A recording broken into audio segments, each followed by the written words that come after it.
তৌহিদি জনতা জুলাই অভ্যুত্থানের মাধ্যমে যারা আজকে সবচাইতে বেশি সুবিধা লাভ করেছে, আজকে জুলাই অভ্যুত্থানের দ্বিতীয় বছরে তারাই জুলাইয়ের সাথে বিশ্বাসঘাতকতা করেছে।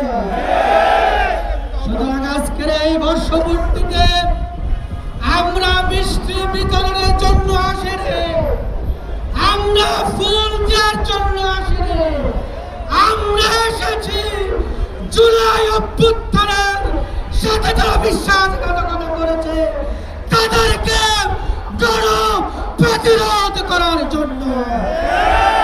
আজকের এই গণমিছিল এবং সমাবেশে এ পর্যায়ে বক্তব্য রাখবেন বিশিষ্ট রাজনৈতিক বিশ্লেষক, বীর মুক্তিযোদ্ধা, অবসরপ্রাপ্ত মেজর, সাবেক এমপি, জননেতা আখতারুজ্জামান।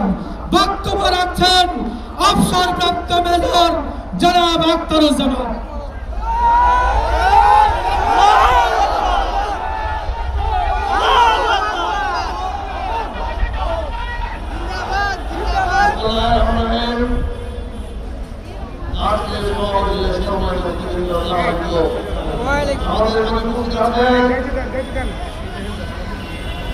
ঢাকা উত্তর মহানগরের সম্মানিত আমির জনাব মোহাম্মদ সেলিমউদ্দিন, যাকে আমরা আগামী দিনে এই ঢাকা উত্তরের একজন সফল কার্যকরী মেয়র হিসেবে দেখতে চাই।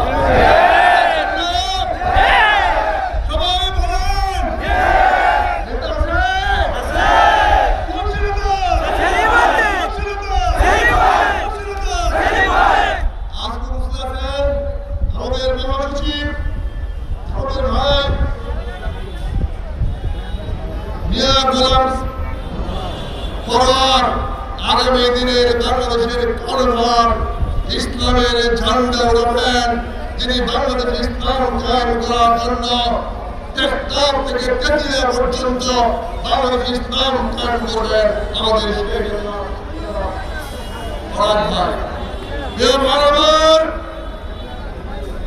এই দুর্ঘটনা সরকার সংসদে গিয়ে বলেছে যে প্রতারণা করে, জনগণের সঙ্গে প্রতারণা করে নির্বাচনের মাধ্যমে ক্ষমতা নিয়ে জুলাই সনদ বাস্তবায়ন করতে করছে। আপনি ইতিমধ্যেই গুপ্ত প্রধানমন্ত্রী হয়ে গেছেন, আপনি সংসদে বসে থাকেন আর আপনার পক্ষে বক্তব্য দেন স্বরাষ্ট্রমন্ত্রী সনদ দিন। তার মানে বুঝেন উনি হয়ে গেছেন ঘেটু প্রধানমন্ত্রী। আর উনি রাস্তায় রাস্তায় ঘুরে বেড়াচ্ছেন, তিনি বাংলাদেশে গেঞ্জি কালচার শুরু করেছেন। সেগুলো আপনি আমাদের মতো রাষ্ট্রের প্রধানমন্ত্রী গেঞ্জি পরে ঘুরে, এটা তো বাংলাদেশের পোশাক নয়, এটা তো ইসলামিক পোশাক নয়, ইসলাম পোশাক করেন। অথচ আমাদের প্রধানমন্ত্রী শহীদ রাষ্ট্রপতি জিয়া সন্তান, যিনি বাংলাদেশ স্বাধীনতা ছিলেন, দেশনেতা খালেদা জিয়া যিনি গণতন্ত্রকে বাস্তবায়িত করেছেন, ওনার পুত্র প্রধানমন্ত্রী চেংরা ছেলেদের মতো রাস্তায় ঘুরে বেড়ায়। এটা লজ্জার কথা, শরমের কথা। জাতীয় স্ট্যান্ডার্ড আজকে উনি কোথায় নামিয়ে নিয়ে গেছেন? তার পোশাক আশাকে আছে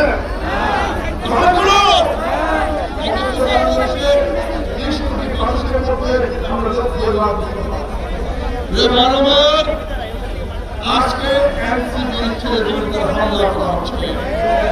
আমি নিন্দা জানাই, আমি খুব জানাই, এনসিপির ছেলেদের কারণে আজকে তিনি প্রধানমন্ত্রী হতে পেরেছিলেন। আজকে তিনি আমাদের পূজারীদেরকে তার ভিতরে লেলিয়ে দিচ্ছেন, এটা প্রতিহত করতে হবে। আর যদি জুলাই যোদ্ধাদের উপরে কোনো হাত উঠে, সেই কালো হাত ভেঙে দিতে হবে। নারে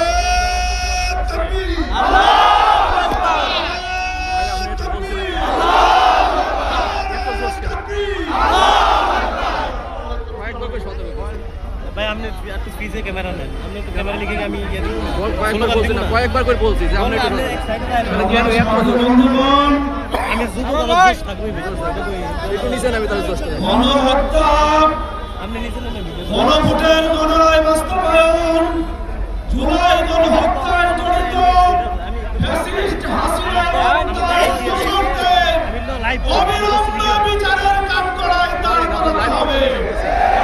অন্যথায় হাসিনা যে পথে নিয়েছে, তার একটা পথে নিতে হবে। সকলের সাথে বন্ধুগণ, আজকের সমাবেশে এ পর্যায়ে সভাপতির বক্তব্য নিয়ে আসছেন বাংলাদেশ জামাত ইসলামী কেন্দ্রীয় নির্বাহী পরিষদের